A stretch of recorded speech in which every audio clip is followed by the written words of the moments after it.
Andrew Nicholson, United States Marine Corps.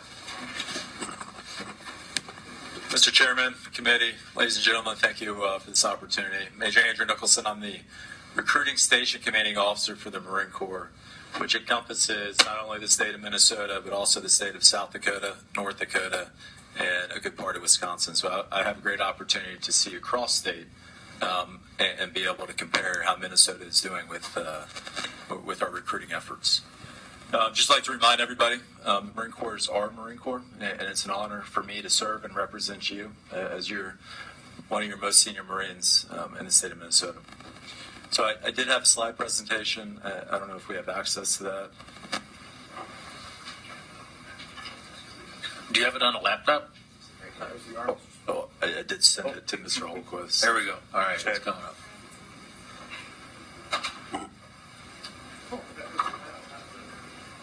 If we could, sir. I'm sorry. The slide. I sent to Mr. Holquist. Members, there's also a copy of it in your packet. Okay, great. So if you could just flip to the mission statement slide. And I think, generally speaking, most people understand the mission of the Marine Corps as to win our nation's battles. However, I want to draw a light to two other missions that the Marine Corps does have. The first being we make Marines, and we make Marines at our recruit depots in San Diego, California, and Parris Island, South Carolina. Your fine young and women from this state will be going to San Diego. And first, before we make Marines, we have to find Marines, and that's the challenging part of this duty is finding Marines. And I'll get into examples of that here soon. Just continue. If you have any slides. Yeah. Major, if you just want to continue, we all have copies. Okay, great. Our second mission, obviously, is to win our nation's battles. Okay, and Marine Corps, by and large, we do a great job of that. Okay, thirdly, which I think I want to draw the most attention to, is we return quality citizens to the U.S. In this case, as we enlist your youth or commission your youth out of Minnesota, they are coming back. And as you can see across this room right now, there are service members, past service members that are back doing great things in the state of Minnesota. Okay. So the next slide is a slide with the U.S.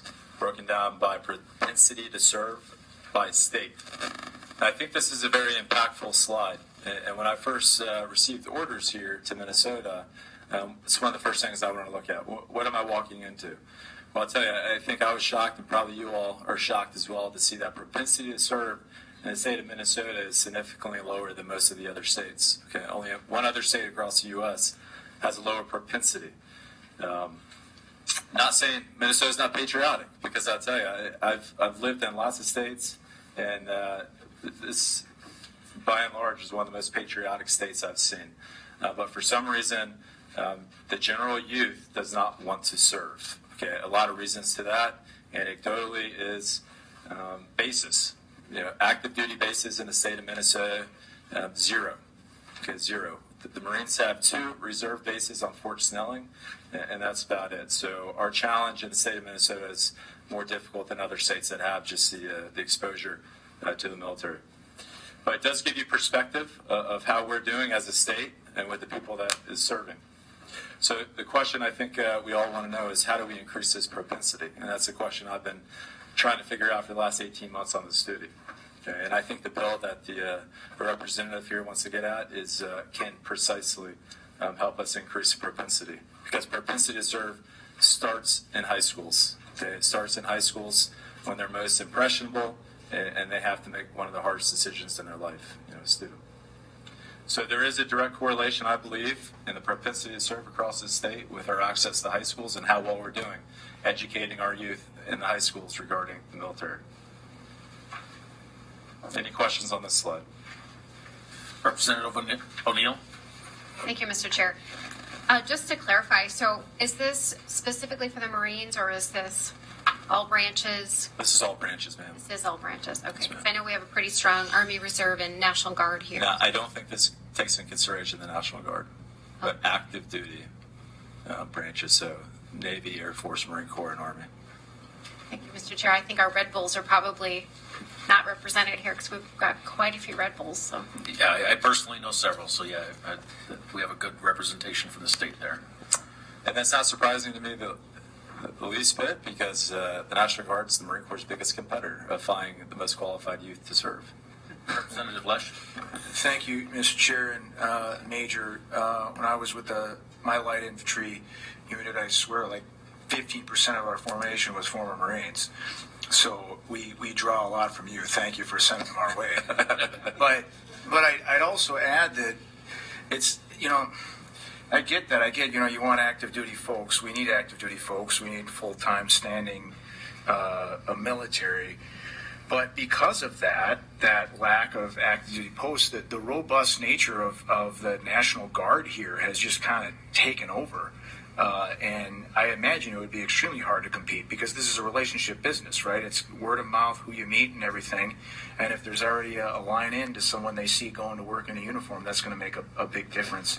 But I would note also that some of your best recruitment comes from people coming out of National Guard or Reserve components as well, right? I mean, they're already set up to do it, I can imagine. I know maybe not Marines, but I know Army. When I'll go through, a lot of people say, well, I want to go active duty. So I don't know if the numbers take that into consideration either. Maybe they don't. Yes, sir.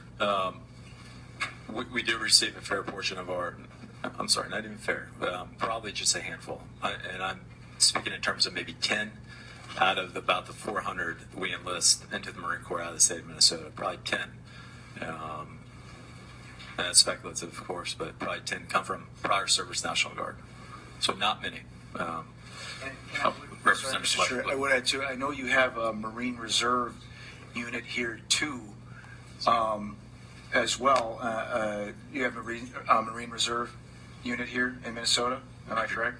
Major Nicholson? Yes, Mr. Chair. Yes, sir. We have 2 reserve units on Fort Snelling. Okay. And Representative Lesh. the only reason I knew Marines had a reserve component is a couple of my birds blew over their biffies when they were doing on a range up at Camp Ripley a couple summers ago, and I had to apologize to the Marines because my helicopters blew over their biffies. Accidentally, I'm sure. No one was in them at the time, I'd point out. But Major? Yes, sir. Thank you, Mr. Chair.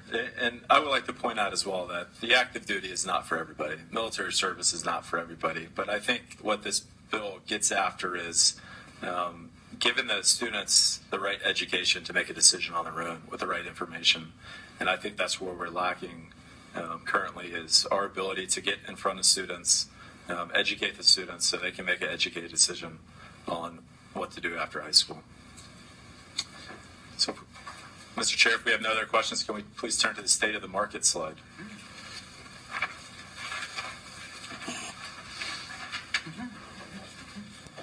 Go ahead. So I'd like to point out this first sub-bullet, marketing should focus on getting youth in the district more familiar with what it means to serve in the Marine Corps. So this is a DoD-wide report that gets sent out by district. And this is a study that occurs at the DoD level.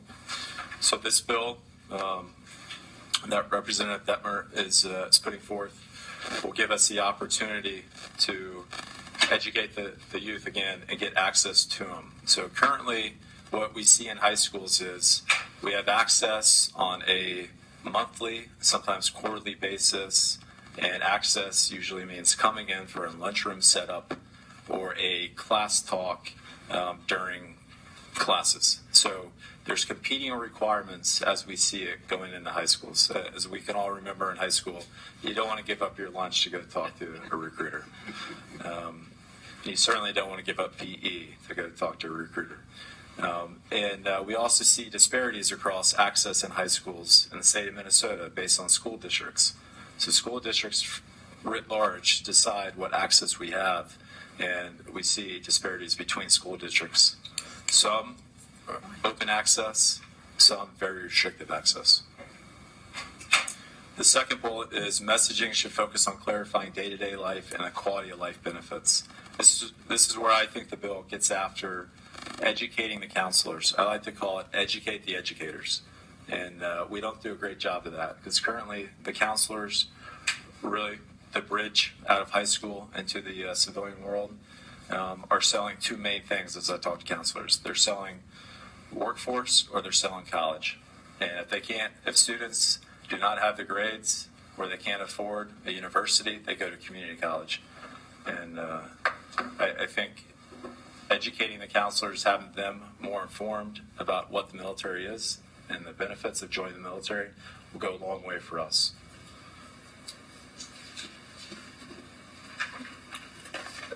Just to my last slide with questions, Mr. Chair. That's all I have. Are there any questions for the testifiers? I just want to say thank you very much for the work that you all do. And I know for a fact there was a younger version of myself that needed a little direction. I was a farm kid and not many educational opportunities for me. And the recruiters pointed me in the direction, and I got the direction and training I needed to become a high-tech professional. So I really do appreciate the work you do, and thank you. Sir. Representative Lesh, you had a question for the testifiers again? Well, I'll pass, Mr. Chairman. And Representative Becker-Finn. Thank you, Mr. Chair, and I see Mr. Michael coming up here, so I'll hold off till the end. Thank you. And Representative Rosenthal. I'll hold on. All right. And we have, thank you, gentlemen. And we have another testifier, Dr. Susan Larson.